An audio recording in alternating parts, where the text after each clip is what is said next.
Good morning to you all, to the President of Imani, to EPA, to all government agencies and development partners gathered here this morning.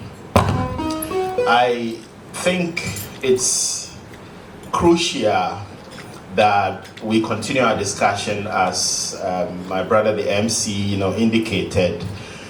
Ghana is racing against time on its commitment to the intended nationally determined contributions. To address this climate crisis, Ghana is expected to raise $6.3 billion US.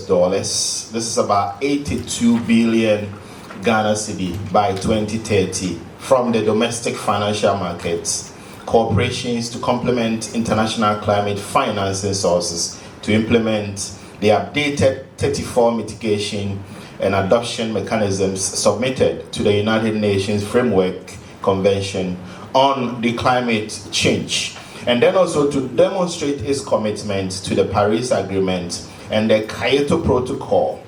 Now, government intends to raise $3.7 billion US, 1.7 billion from the commercial market and the corporate social responsibility respectively, and then also to commit 1.4 billion of the nation's budget to the domestic financing needs.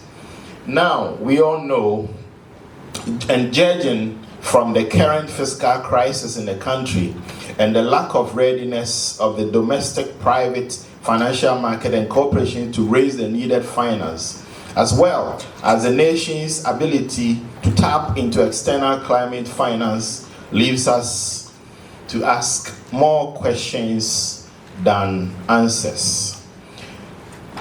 Just a brief on our oil and gas investment of 14.2 billion.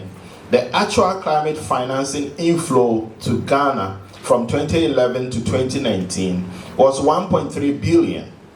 Grants and loans constituted about 91.1% of the total climate finance inflows for the period. Now, the contribution of the private sector and private foundations was 1.43%. This indicates a low domestic contribution to the climate financing inflows. Factors like the escalating public debt, low government revenue mobilization, and changing priorities of donors due to the pandemic and global crisis have rendered the national budget support, grants and loans least reliable alternatives in the long run.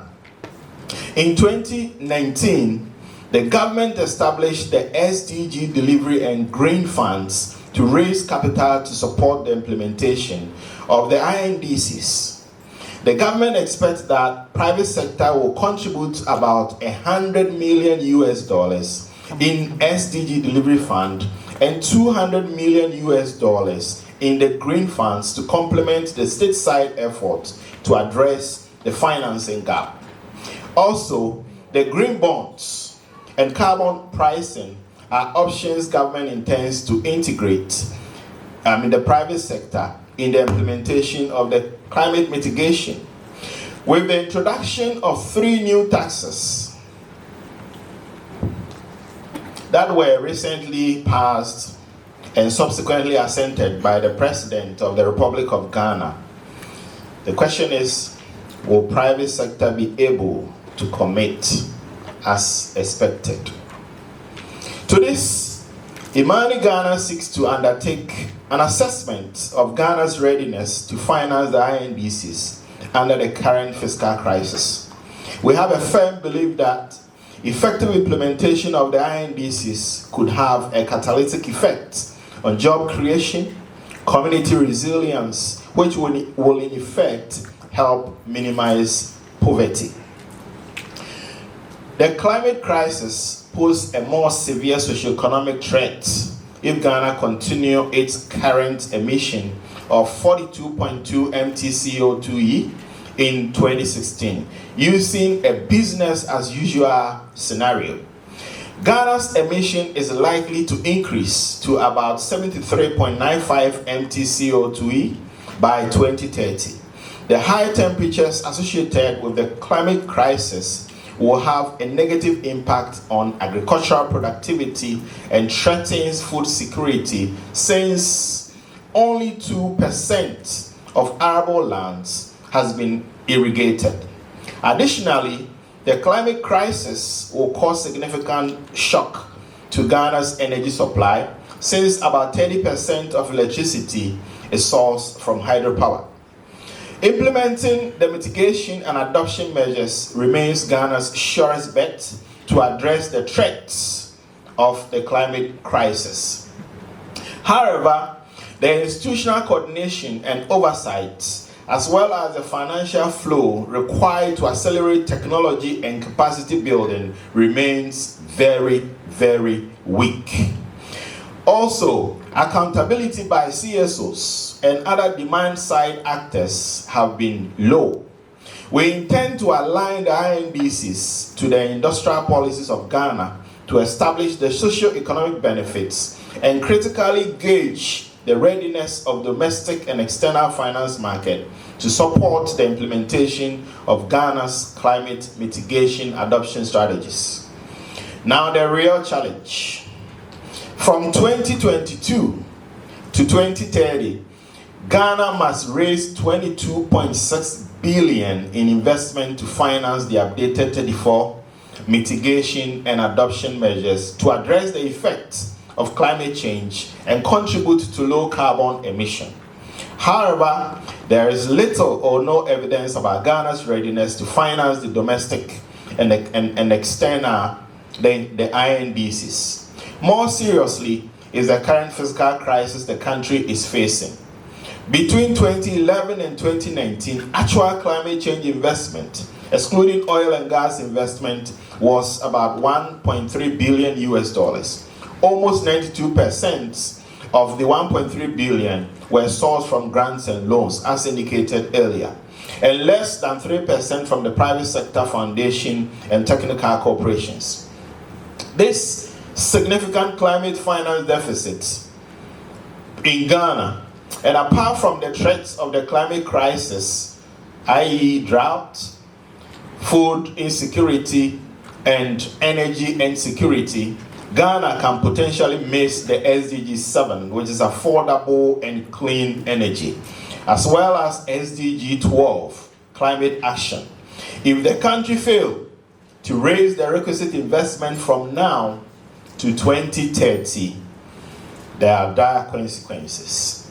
In conclusion, we at Imani are optimistic that our meeting today will spark the talking points that will help us do the following: analyze Ghana's readiness to attract climate financing under the current fiscal crisis. Analyze Ghana's readiness to attract climate financing from domestic and external private financial markets. Increase government's awareness and focus on the feasibility of the financing targets of the INDCs and available financing options. And then finally, increase the awareness and focus of civil society organizations to government's commitment to the INDCs to enhance accountability. I welcome all of you here this morning. Let's all participate and participate well, and make sure that we gauge and help government achieve these targets. Thank you for your attention. It's just to tell a little story or narrative as to where we are in terms of the attracting climate-related financing as a country, but it's important to situate this in the broader context of what's happening in sub-Saharan Africa. The last week I was involved in other conversations and deliberations where, again, from the side of government, you see a renewed push, an attempt to actually get the financing that is required. And I see a few of my friends that I interacted with. I see Right? Yes. On here. So it's great to be here, and then it's great to talk through these set of issues here. So please forgive me. I will be bombarding you with a lot of statistics and numbers, but again, it helps us to situate things in the right context. So it's just, like I said, to talk a little bit about what's happening in an African context, and then whittle it down to the Ghanaian context, and open then the floor up for broader reflections on what do we do going forward. As the earlier speakers and Prof have already mentioned, we're in an economic crisis, and the financing flows that are required by the government for its main budget are not coming as we would expect. We're still negotiating with the IMF for $3 billion or so to support our economy. And then globally as well, there are a lot of headwinds in terms of the inflation that we're seeing. We're seeing central banks hike up policy rates. We're seeing multilateral institutions not committing as much resources as one would expect to support the climate, agenda. How some of these monies are coming in, if indeed they are coming in. Because Doc again also mentioned that we have fiscal crisis as a country, and everybody can see that. We are also running to IMF for $3 billion, yet we are looking for $1.4 billion every year to finance climate change. Are we ready for this? Can we afford this?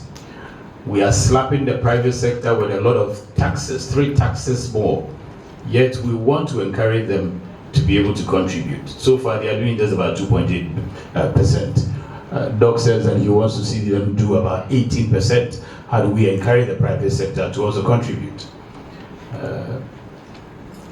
Again, we want to create awareness among government, we want to create awareness among civil society. How do we do all of these things? These are the things that are going to be on the table for the next hour or 2 or so. I will not be able to allow everybody mention their names here because we have quite a large number today compared to what we had the last time. However, I will attempt to, acknowledge the institutions that are present, and then I will introduce also the panel that will start the conversation. But as a matter of fact, all of us are going to engage in this particular subject. We have in our midst, and I would love that at the end of the day we put our hands together for them for the good job that they've done as far as this program is concerned. Oxfam is with us, Energy Commission is here, the US Embassy is here, Canada High Commission is here, Cocoa Board is here, Ministry of Lands and Natural Resources, the European Union Development Bank Ghana is here, also representatives from the Daily Guide, that's from the media, Metro Television, Daily Graphic, Ghanaian Times, Oman FM, TV Africa, Class FM, and News Ghana. Other representations are from Environmental Protection Agency, the Ministry of Environment, Science, Technology and Innovation, Ghana Climate Innovation Center, expecting, okay, we already have Foster, so the Ministry of Finance is seated also, and Foster took a lot of blows the last time. I'm sure that today will even be worse. The way Doc has started punching, even from the pulpit, that's another matter. Also have representatives from Mali Embassy, the British High Commission, the United Nations Development Program, that's the UNDP, and CDD Ghana. Let's put our hands together for everybody, please. Distinguished ladies and gentlemen, we're going to have 4 institutions represented by very distinguished individuals to start the line of conversations that we all want to have today, and hopefully have answers to everything that Doc raised, Dr. Jampong and Dr. Boateng have raised here, plus many more that would come from some of you as well. From Ministry of Environment, Science, Technology and Innovation, if you can introduce yourselves there.